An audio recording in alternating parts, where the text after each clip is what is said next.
just saying it's a privilege to talk to a group of high school teachers. As a parent of 2 high school kids and going to open houses and speaking with their teachers, I have a lot of respect for what it must be like to teach full time. Because at the medical school, I have a research lab, and teaching is not so intense, and generally is 1 or 2 afternoons a week. So, and that's I think compared to the rigors of teaching high school students every day, it's nothing. So, my hat is off to you, and I hope that that I can explain this in a clear way that you could use some of this for your students. So I'd like to keep this as informal as possible, and I'm not quite sure where to pitch this, how much immunology you've had. So I'll try to give a short review, but stop me if you have questions. I'm happy to answer them. So I haven't scheduled so many slides that this is going to be too busy. So please feel free to ask questions as we go through. Okay, so this is basically an outline, and I think you have this in your handout of what I'd like to cover today. I will start by an overview of mammalian immune system. I know this sounds very challenging, but basically I just listed some of the cells and some of the molecules we'll be talking about. Then I would like to go over the complement system, which is my area of expertise. I'm not going to give you a thorough lecture on the complement. I think that would be too much at this point. But what I'd like to do is give you an introduction to the system. It's a family of serum proteins that we all have. They act much like the blood coagulation pathway in that they work as cascades, resulting in release of peptides or protein products that can be recognized by cells. And so for me, it's a very elegant biochemical system, and it's worth being familiar with. It's critical for our innate immune system. And then I would like to show you, at least with respect to the complement system, how this biochemical cascade can affect the adaptive immune response, which most of you associate with immunology, T cells, B cells, responding to vaccines, making antibodies. And what I think a critical point I'd like for you to take home is that the adaptive response is really built on the innate response. And I think this is a concept that immunologists have really just become aware of over the last decade. And there's a lot of momentum now in trying to understand these different connections because they're not always obvious. And then finally, I'll give you one example where we've used a herpes simplex virus infectious model to challenge mice and look at the role of these complement proteins, because we've engineered animals which express or are deficient in different proteins or receptors. And so our approach is to use genetically modified strains of mice to test these different components of the immune system. And this is a strategy that many immunologists have used very effectively at teasing out some of these different functions of both innate and adaptive immunity.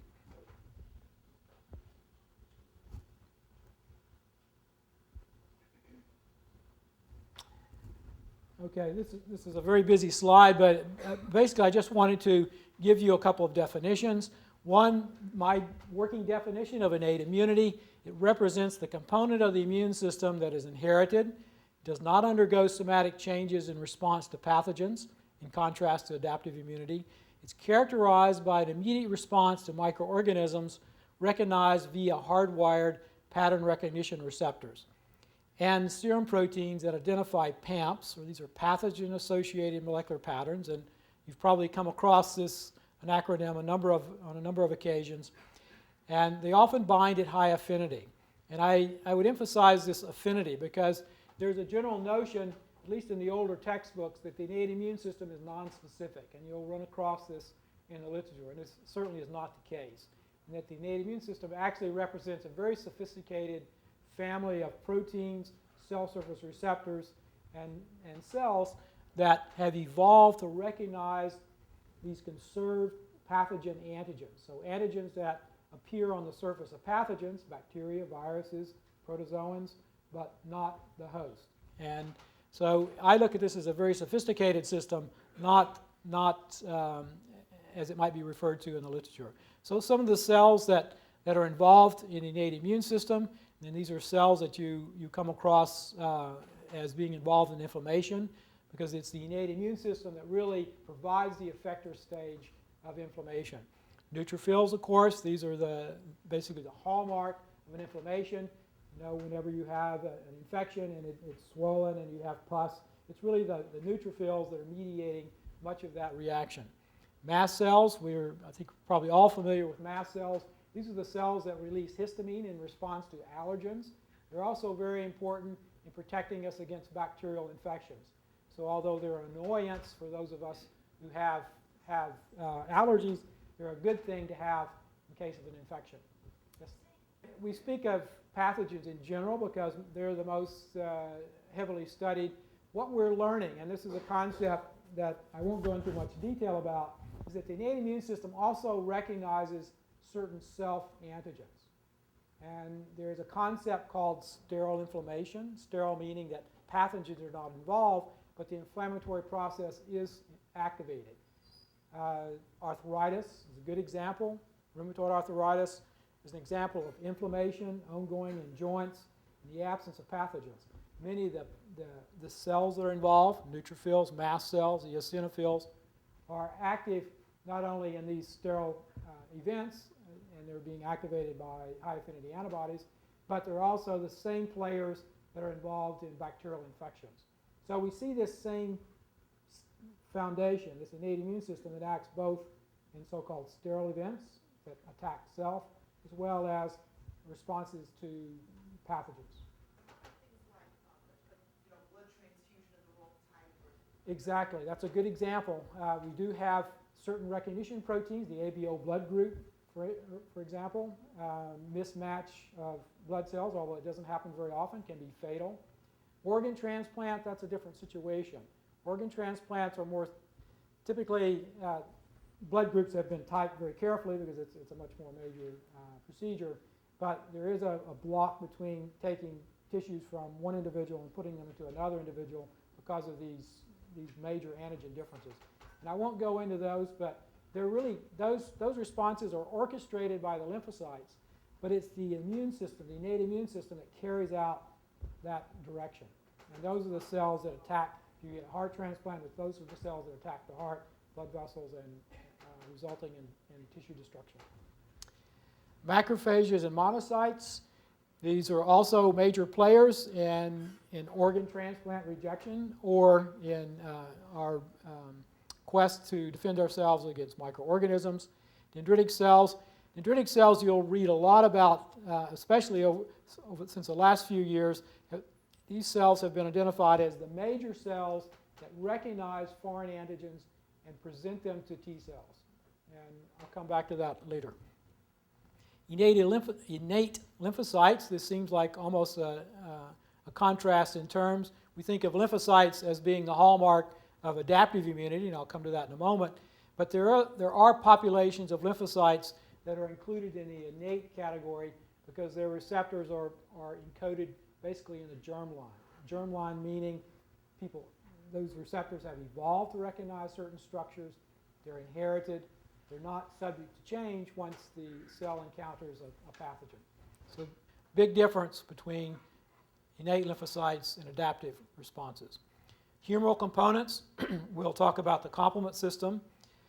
Collectins, which represent proteins that we all have. They're, this term represents a description of a lectin. A lectin is a protein that recognizes a carbohydrate structure. And these are referred to as collectins because they're C-type lectins. They require calcium in order to bind the antigen. C-reactive protein, you've all heard about CRP as being a marker for susceptibility to heart disease. It's now generally used along with cholesterol as stratifying those who are susceptible to heart disease versus those who are not.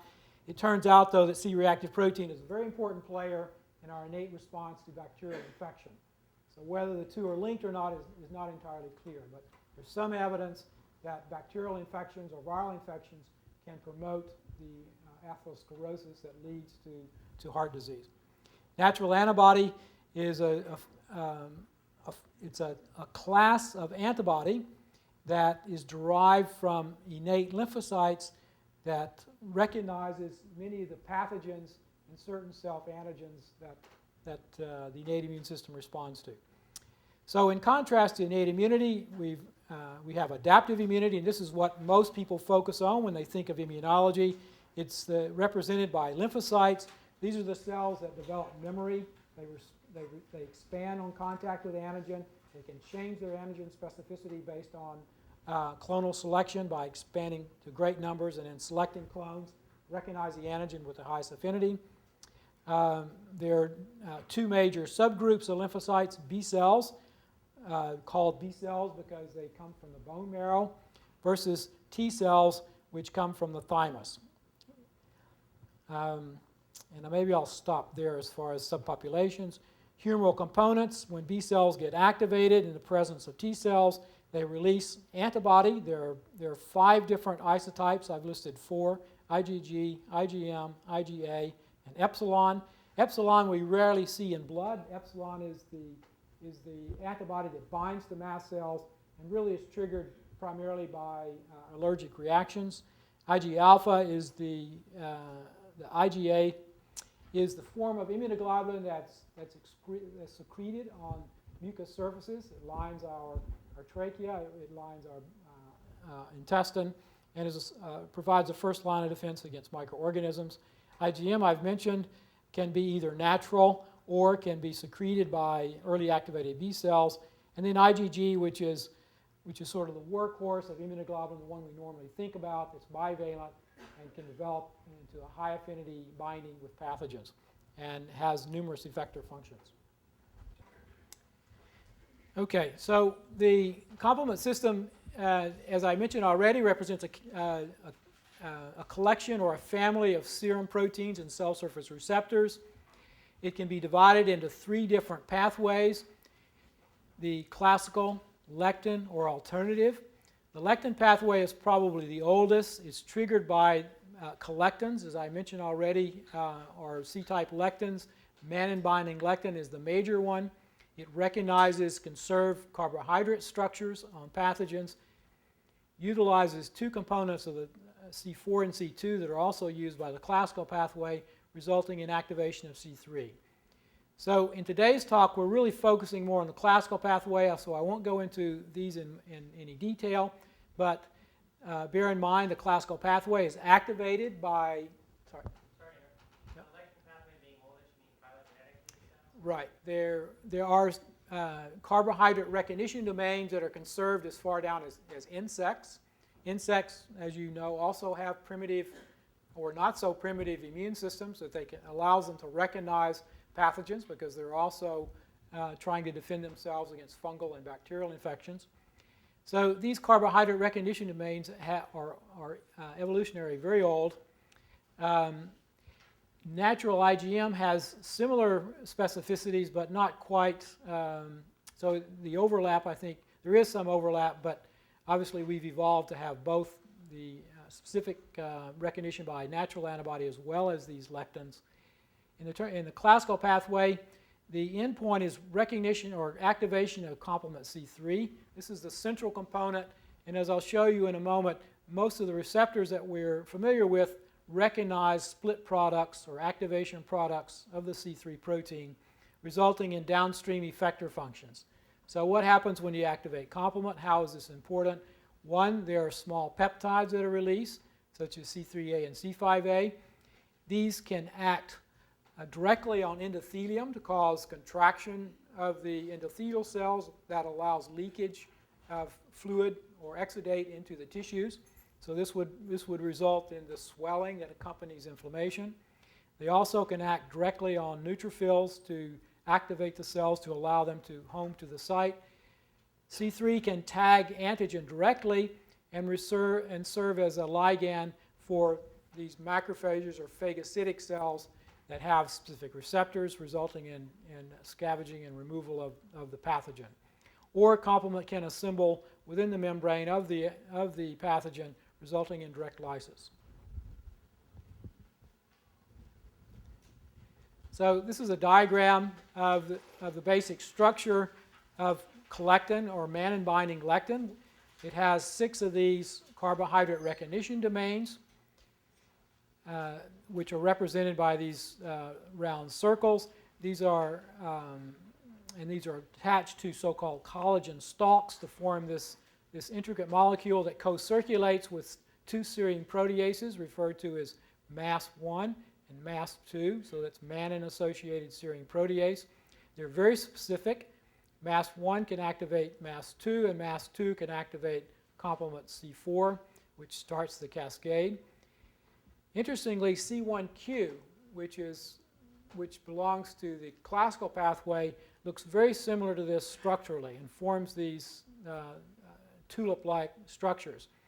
And instead of MASP serine proteases, it circulates with C1R and C1s, which you'll see on your handout.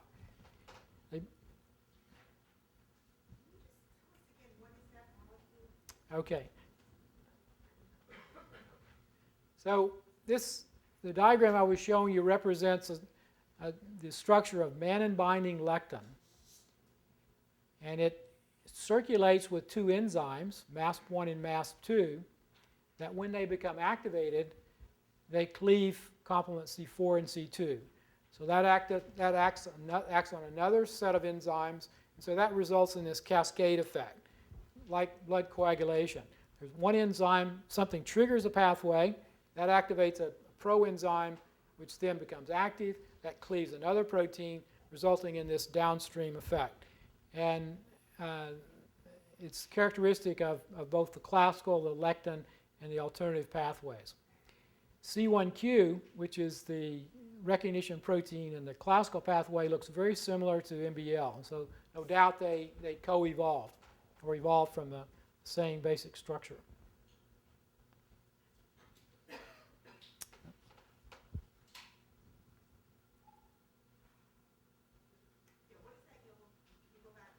Okay.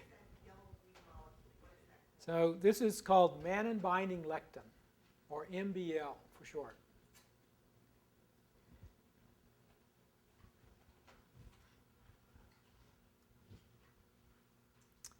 So this table really breaks up this large family of proteins and receptors into different functional groups. For instance, C1q is listed here as binding to antigen antibody. That's the first step in the classical pathway. MBL, which we just talked about, starts the pathway by binding to bacteria. Then there are a series of activating enzymes. We've talked about MASP1 and MASP2, but there are others. Then these enzymes work on protein C3 and C4, which when they're activated release these small peptides that can then do other functions like activate endothelium or neutrophils. Then there are the so-called membrane attack proteins, which can form channels in the outer membrane of a microorganism, resulting in its lysis. And then there are a set of specific receptors, and we'll talk about these in a few moments. And then, as you would imagine, that once this system is activated, you want to be able to control it, because if it's continuously activated, it could cause fatal injury to the host. And so there are a series of regulatory proteins that are on the surface of all of our cells, so that our host cells are not injured during this process of attack on microorganisms. Sometimes there are genetic problems, such as deficiency in CD59 results in a hemolytic disorder. Deficiency in C1 inhibitor, for instance, can result in a swelling and a choking disorder termed hereditary angioedema. So deficiency in these regulatory proteins have real meaning in the clinic, and in fact many of them were first identified by individuals coming to the clinic suffering from certain symptoms, and it was diagnosed that they were deficient or partially deficient in one of these regulatory molecules.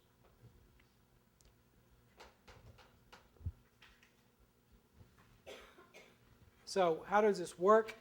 So this is just a series of cartoons that really goes through the cascade. So in the case of the classical pathway,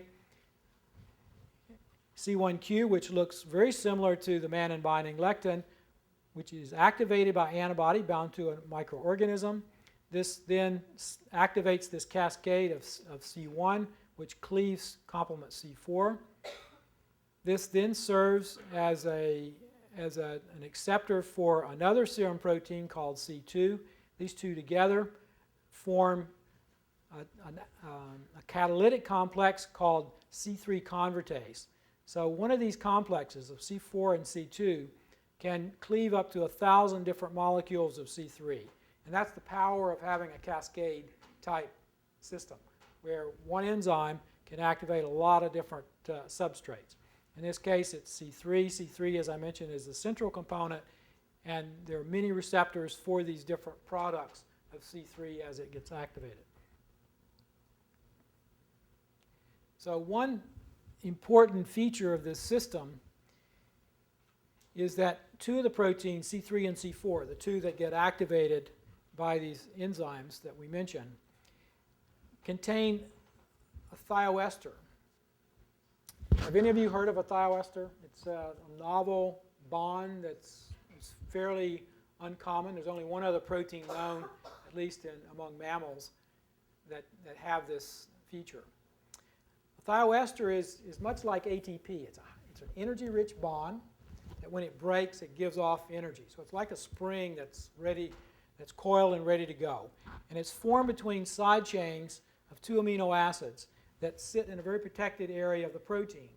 When the protein is cleaved, in the case of C4 by this esterase, then that portion of the protein goes out is exposed to the surface, the spring is released, and normally it interacts with water, and that basically kills that molecule. However, if there is a neighboring acceptor site, and hopefully this is a bacteria, because you can imagine antibody binding to a bacteria. It's been recognized, this cascade is started, and when C4 gets activated, if the bacterium, and it's being activated on the surface of the bacteria, the spring opens up, it binds to a surface acceptor represented here by this R group on the surface of the bacteria. And the importance of that is that provides a tag, a molecular tag, for the immune system to identify a foreign cell. Does it always happen with the same amino acid? Good question. So there's not the specificity here is very limited. Because of the chemistry, this thioester represents a nucleophilic attack. Actually, it's the acceptor site attacking the thioester. So hydroxyl groups are actually hydroxyl groups are not so good, but because of the neighboring amino acids, hydroxyl groups are activated, and they can form an ester linkage with this thioester. Free amino groups, lysine, for instance, are good donor groups, and they can be attacked. So you can end up with either an amide linkage or an ester linkage, which is fairly stable. Amides are obviously more stable than ester linkages.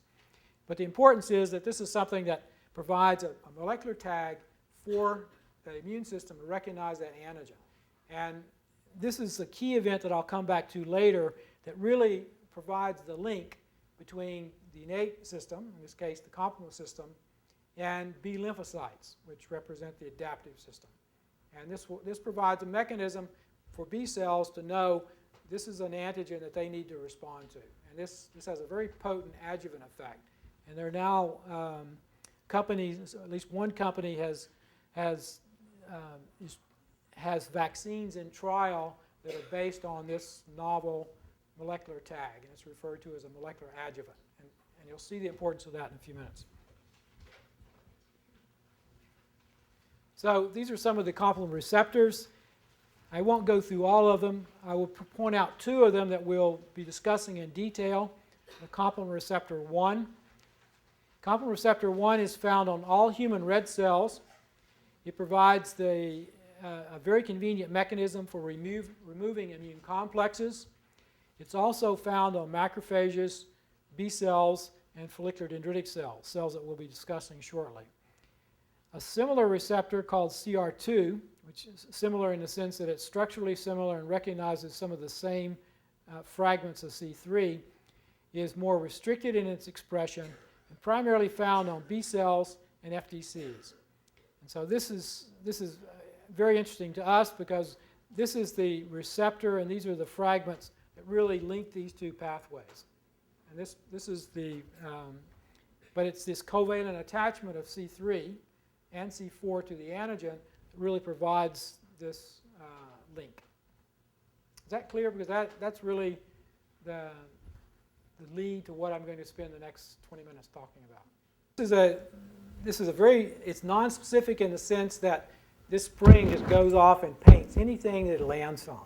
Now, if it happens to land on a red cell, that could be trouble because that could result in focusing the lysis pathway on the red cell. But because red cells, like other cells in the host, have other receptors that can immediately inactivate it.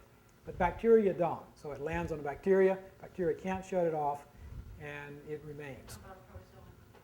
Protozoans. It's interesting that some microorganisms have evolved cell surface proteins that can turn this off like host cells. So vaccinia is a good example.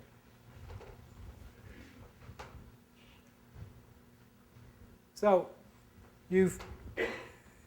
those of you who have familiarity with immunology, this is really the focus I think most people start with.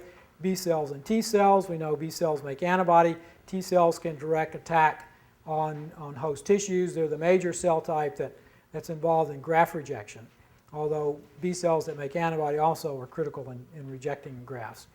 Well, the other thing that I won't go into detail, but I'm sure those of you who have studied immunology know that T cells have to see their antigen in the context of an antigen-presenting cell. So typically T cells interact with peptides that have been processed by this antigen-presenting cell and put back on the surface, as indicated by the squiggly line. There are a number of other co-receptors that go into this interaction, but I won't go into those. The importance of this slide is that B cells talk with T cells, and they receive information. Information actually goes both ways. B cells can provide antigen to T cells. That's one thing that brings them together. But they also require stimulation from the T cell in order to respond to antigen. Now, I've left this blank because we're still trying to understand how B cells encounter their antigen. There's a huge amount of information known about how T cells interact with these so-called APCs. But we really know little about how B cells encounter antigen. And I think a large part of it, that of not understanding, is because B cells have an antibody on their surface. So everybody knows antibody can bind something in fluid phase. You can see its antigen in the absence of an antigen-presenting cell. But what we're really left to understand how that can happen in vivo, because you can imagine these cells are zipping through the vascular system, and they really don't have the opportunity to encounter an antigen, even if it's floating in the blood. So what we and others have proposed is that B cells encounter their cognate antigen in a similar way, although mechanistically very different, as T cells, in that they're encountering antigens, and these are denatured. These are unlike peptides. These proteins typically have their 3D structure on the surface of follicular dendritic cells. And so what are FDCs? They're non-migrating cells, in contrast to APCs. They live primarily in lymph nodes, and they serve really as a sink. That antigen basically comes to them. And we know, hopefully we know from anatomy, that lymph nodes and the spleen are the major sites for lymphocytes encountering antigen and for interacting with each other. Typically, very little of this happens in the bloodstream. It's all happening in lymph nodes and the spleen, where cells are tightly packed enough that this sort of interaction is efficient. So part of the reason I'm going through this is that it's the complement system that's instructive in getting the antigen on these FDCs. That unlike APCs, which have a myriad of receptors that can pick up antigens, sample their environment, internalize it, put out the peptide. FDCs don't do that. They rely on a more passive mechanism where complexes that form like we proposed, the antibody binds, C3 tags the antigen. That tagged antigen then gets picked up by high affinity receptors on the FDC. So it all depends on really lymph flow and blood flow through the lymph nodes, and these complexes then being passively taken up by these highly dendritic stromal cells that have these complement receptors. And the complement receptors are the ones we just discussed, CR1 and CR2. So in this cartoon, the green triangle would represent the complement C3 fragment that tagged the antigen, and the red triangle would represent the bacterial antigen. So the way we would view this, the B cell that would be interested in this antigen is the one that has a specific receptor, because we know that B cells, like T cells, are clonal in their specificity. So each B cell only has one specificity, and maybe 1 out of 10,000 B cells would be specific for a certain antigen. So just the numbers, spleens have 50 million B cells. Lymph nodes may have, I don't know, 10 or 20 million.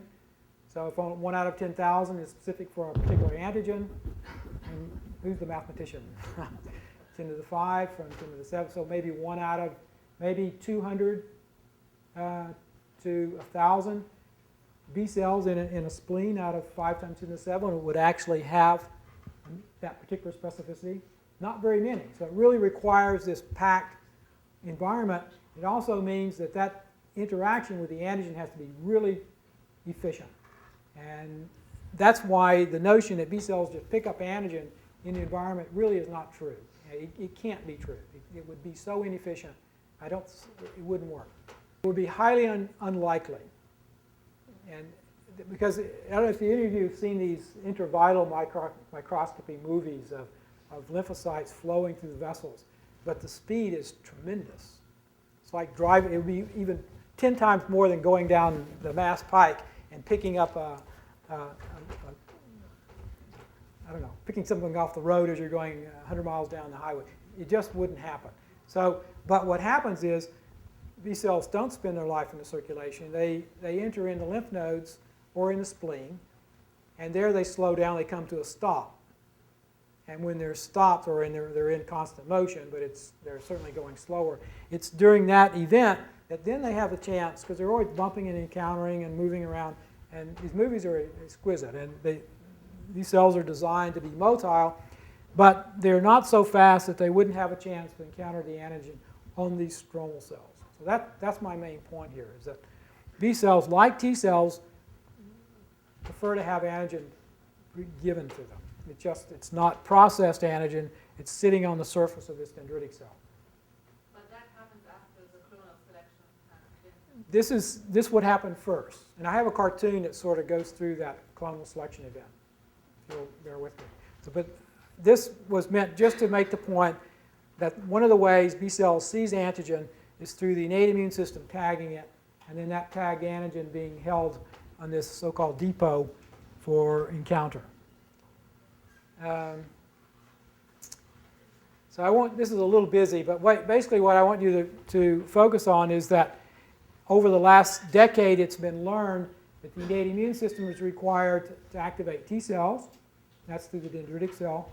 And then what we've learned more recently is that B cells require this same process. And that's what I've been focusing on. And that process involves C3 tagging antigens landing on these stromal cells, and then where they're now immobilized, and now the B cell can cruise through and interact and become activated. So this is just this is a data slide that shows you what happens. So are we making this up, or is there really something to this? So we've tested this idea that complement was required by immunizing, first by making mice that were deficient in complement C3, or the receptor CR2. So the receptor is the one that's on B cells and FDCs. The C3 is the one that tags antigen. So what happens if you take away this protein or this receptor? And what you find in this chart, we've immunized mice with bacteriophage, which is a very immunogenic phage. We immunize the animal twice at day 0, second time at week 3. And what we're plotting here is the serum titer of the antibodies. We're measuring the response, immune response to that organism by an antibody assay. So the more antibody you have, the higher the titer. And what we see in a normal animal, the so-called wild-type animal, is that there's a low response the first 3 weeks. You challenge again. So it's like a vaccination. Second boost, you get a nice, healthy response, which declines over the next 3 weeks. Well, if you analyze a mouse that no longer expresses C3, which would be the open triangle, we see they don't respond. Or C4, open square, they also don't respond. Or the CR2 knockout mouse, which has normal C3, has normal C4, but open square, it doesn't respond. So these animals, when they're vaccinated to a so-called T-dependent antigen, have an impaired response.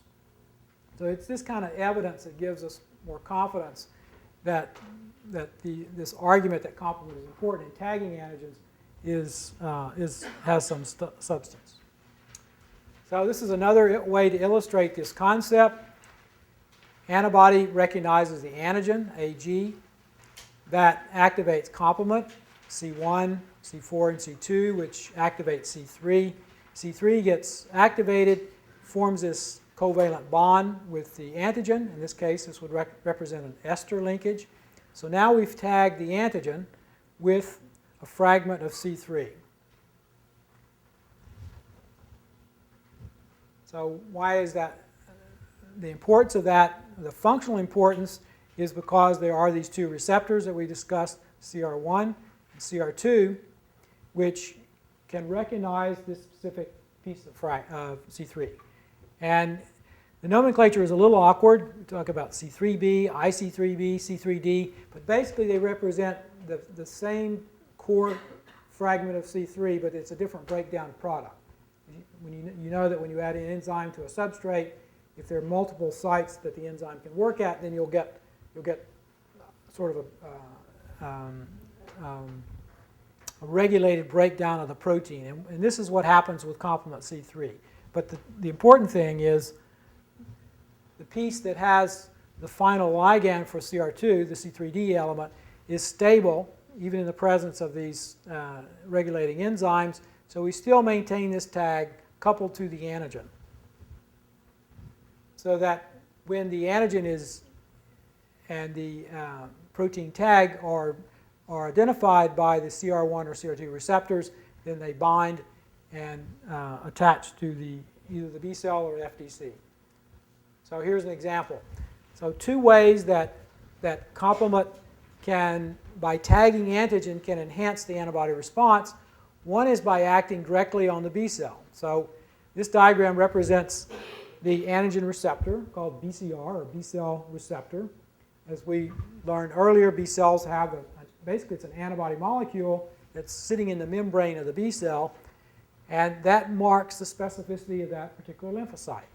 So this BCR then engages its cognate antigen, and so in our example we would say there are 200 B cells in the spleen of these mice we were looking at that recognize the phage antigen, and they get activated when they encounter the antigen, but only if they have this molecular tag, the C3d. And the reason this works is that this CR2 receptor, or CD21, which is the other name for it, forms a co-receptor with an activating molecule called CD19. So without going into a lot of detail, the importance of this is by this co-ligation, the receptor recognizes the antigen, the CR2 receptor recognizes the C3d tag. Those two signals together give an enhanced response by the B cell. So we can do the experiment, and I'll show you some data where you can just give the B cell the antigen without the C3d. What happens? Well, it signals the B cell, but it doesn't signal it with the same intensity. So the importance here is that by having this co-receptor giving this co-signal to the B cell, you get an enhancement of the overall signaling process, which gets this B cell over the threshold to become activated and eventually make antibody that you can find in the blood. So here's an example where an investigator has artificially coupled C3D to hen egg lysozyme. Hen egg lysozyme is a 12,000 molecular weight protein. It's found in duck eggs, or chicken eggs in this case. And he coupled one C3, two C3s, or three C3Ds to this protein antigen. And then he asked, well, if this theory is correct, by coupling the C3D directly to the antigen, it's going to enhance the response by the B cell. And so he tested this in a cell culture assay. In this case, the B cells were loaded with a calcium dye. And he triggered the, in this case, there are 4 different experiments. One where he gave these B cells the lysozyme only. So in this case, all the B cells in the culture dish are specific for this lysozyme antigen. And if he just gives the antigen alone at these different concentrations, he starts out with 70 nanomolar and doing, 10-fold dilution, 7 nanomolar, 0.7, 70 picomolar, 7 picomolar, 0.7. By making serial 10-fold dilutions of the antigen, he can test how much antigen does he need to activate the B cell. So in this example, we'll say the open circle represents a minimal response. So that's 7 nanomoles of the hen egg lysozyme stimulates these B cells to make an antibody response.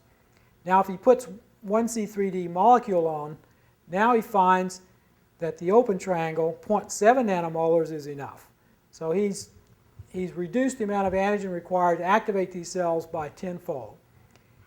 And adding 2 C3Ds is even better. Adding 3 is even better. So if he puts on 3, he can go down as low as, field circle. That would be the 7 picomole example. So 7 picomole versus open circle, that's 1,000-fold difference. So by putting this molecular tag on the antigen, B cells respond to 1,000-fold less antigen. That's pretty powerful. And that I think, of course, this is all in cell culture. Everything's been optimized. We're looking at a tightly controlled experiment. But I'll show you data in a few moments.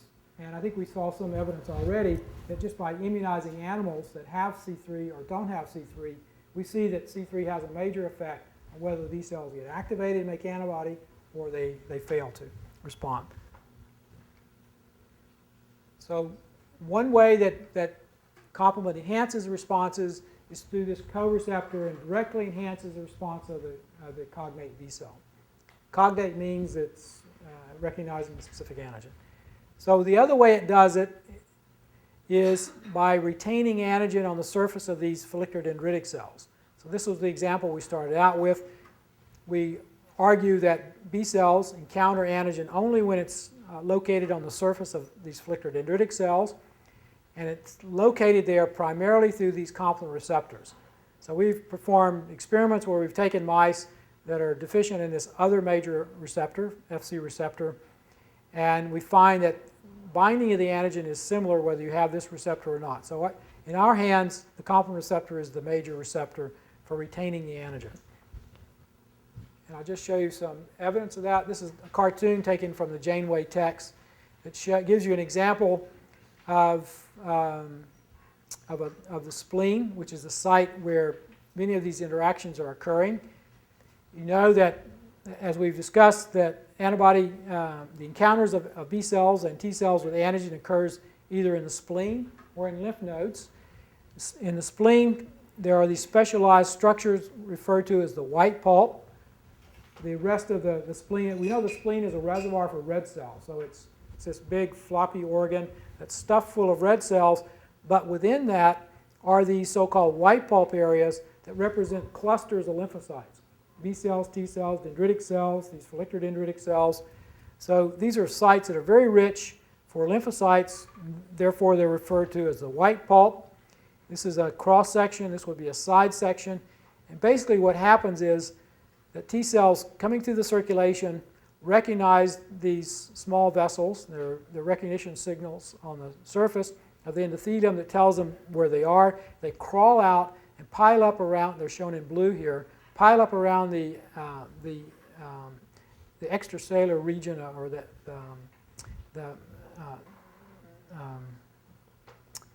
exit the vessel, pile up on the outside of the vessel, where they can now encounter antigen as it flows through. B cells also do the same thing, but they organize differently.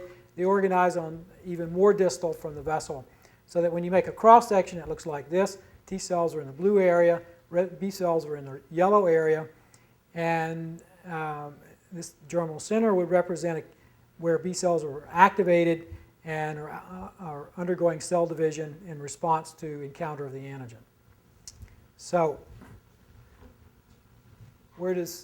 these are sections. So we took spleens from animals that were immunized. We cryopreserved them. We cut the sections. They look sort of like this. We stain them. And then using specific antibody that will give you a color change, we can now detect antigen that has C3 coupled to it. So this is a typical white pulp. The pink area represents the T cell zone. The clear area would represent the B cell zone. And the PNA, or crimson, that's this area. It's not very strong here. It's more clear here. This represents a so-called germinal center, where B cells are undergoing cell division. But important for our conversation is that C3, which is in blue, is localized within these stromal cells in the B cell zone. So here's an FDC marker, M1, in blue. If we label the antigen in blue, we also see it at the same place. So using 3 different stains, one specific for C3, one specific for the FDC, one specific for the antigen itself, we see that they all fit, they all co-localize, which supports our argument that C3 is attached to antigen, ends up on the dendritic cell or flicker dendritic cells, so that when they encounter B cells, the B cell gets a sufficient signal. So here's a mouse that doesn't have C3. They have T cells, they have FDCs in blue, but you don't see C3, which you wouldn't expect, and you don't find the antigen being localized within the B cell follicle. There may be a small amount. Again, confirming in the absence of C3, these mice are unable to capture antigen within the B cell follicle.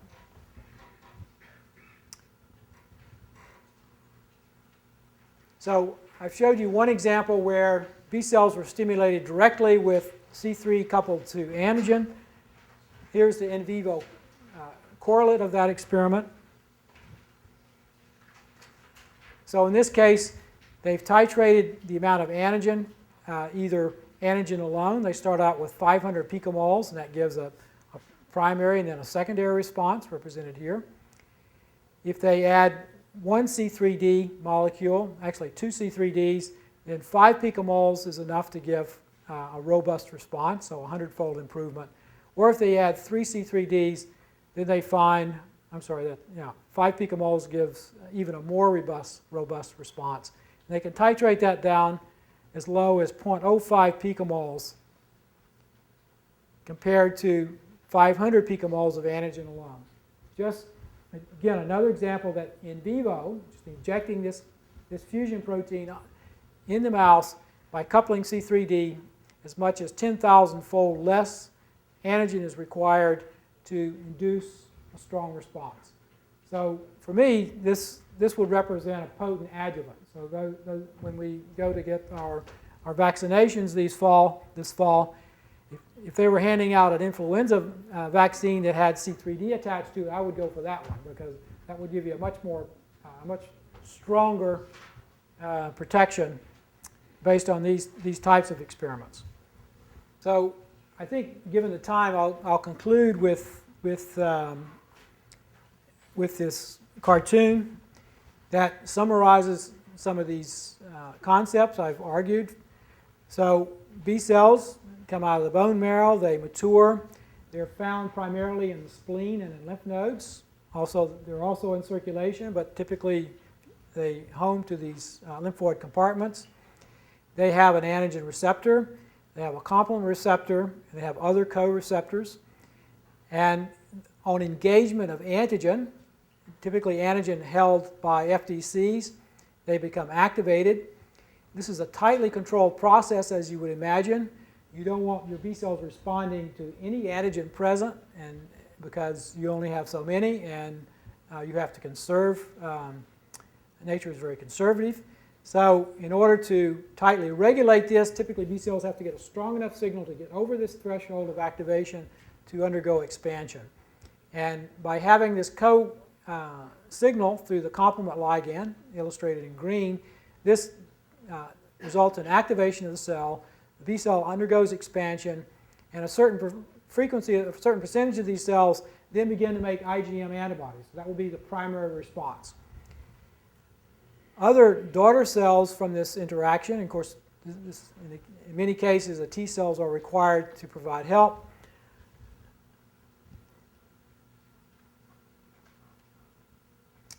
Oops. So some progeny of this original cell that's activated then migrates into the follicles where it's adjacent to the follicular dendritic cell, and here it begins to divide every 6 hours. It requires antigen, so we know that if we take away the FDC or if we take away the complement receptor, this doesn't happen. And during this process, the B cell begins to undergo somatic hypermutation. So this is what's special about the adaptive response. These receptors can undergo mutation. Those receptors that recognize the antigen at a higher affinity are selected. That's called clonal selection. Those that no longer bind the antigen undergo cell death. So again, complement is required for providing an antigen, because you have to have some way to select those cells that are acquiring a higher affinity binding. And one way to do that is by having the antigen, well, the antigen obviously has to be present, and it's present through complement receptors. So those cells that are clonally selected leave the germinal center.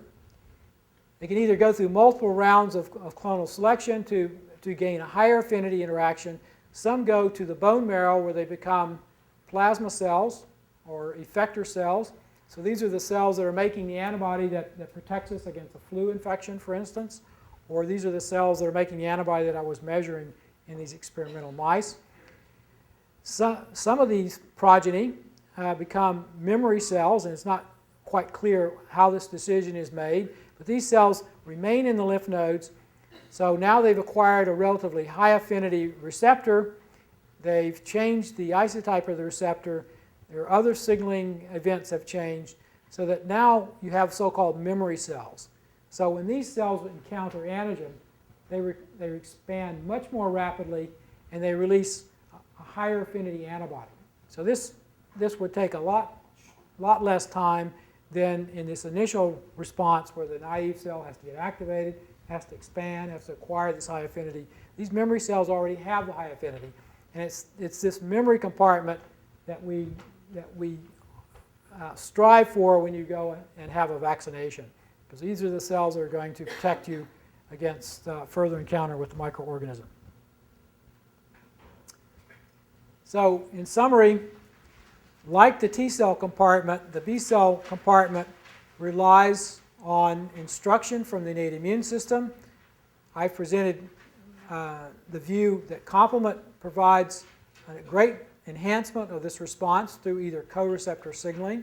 This is the event that happens on the surface of the B cell, or through localization of the antigen within the lymphoid compartment on these specialized stromal cells. There are other ways that the innate system enhances B cell responses, but in our studies, we've really focused just on the complement system. And I'll skip through this and just acknowledge my colleagues. Much of the work that I showed was performed by Admar Vachour, a Dutch student. Some of the work was done in collaboration with my colleague in microbiology department, Dr. David Knipe, along with two of his fellows, Xavier da Costa and Mark Brockman. So I'll stop there, and I would be happy to answer any questions. The question is, how, first of all, does that happen in nature? And where I think that happens is on the surface of the FDC. And remember those images I showed you where we took sections of the spleen, we stained with an antibody against C3 in blue, so we could visualize where C3 was localizing. And what you see is that C3 is present in a very high density. So by having C3d in nature is basically aggregated around the antigen on the surface of the FDC. So we think that when B cells encounter the antigen, they're also encountering multiple C3ds, which would bring together several of these co-receptors to give this sort of enhancement. So we didn't do these experiments. These were performed by a group in London, but they performed this artificially by making these fusion proteins. But I think it illustrates the concept that by aggregating C3 on the antigen, you get a much more efficient interaction and a higher signal. Yes? The B cells that have an antibody that are specific for various antigens, Right. that group that a species has, is that similar in all members of the species, or Yeah. different phenotypes? Yeah, good question. So we know that the repertoire, I mean, that gets to the issue of what is the repertoire of what's the universal possibility of responses. And the numbers have been estimated as, I don't know, 10 to the 12th for mice. So just theoretically, based on the way these receptors form, one could imagine there could be a spectrum of 10 to the 12th different specificities. But at any one time, it's going to be a lot less than that.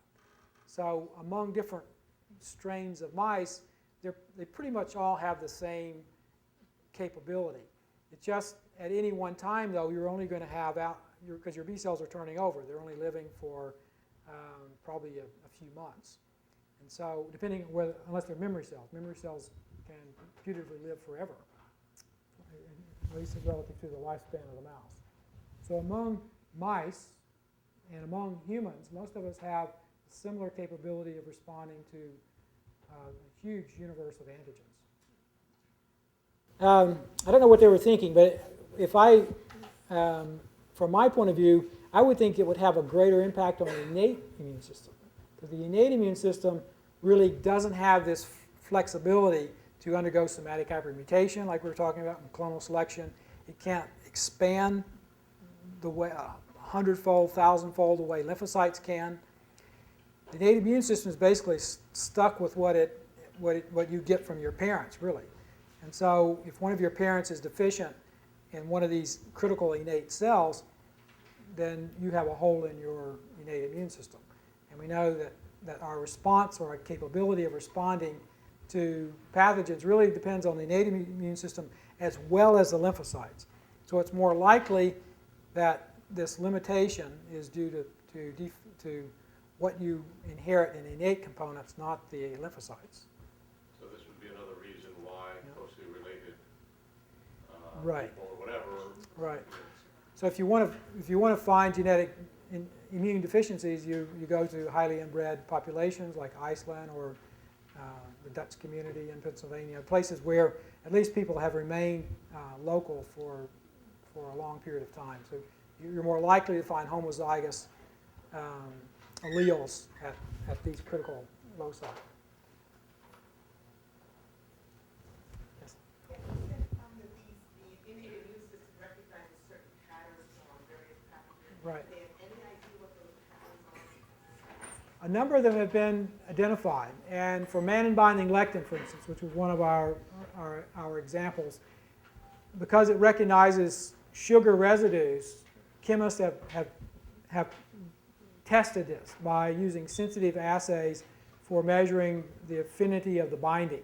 And so they know that mannose, for instance, has a certain structure and a certain rigid pattern. Mannose binds with fairly high affinity. But if you try another sugar like fucose, well, fucose is related to mannose, but there's some differences in the way the side chains are arranged. So fucose doesn't bind at quite the same affinity. And then if you begin to modify that and look at other natural sugar or carbohydrates on the surface of microorganisms, we find that there is a range that you can measure biochemically. So some of those have been looked at very, very rigorously.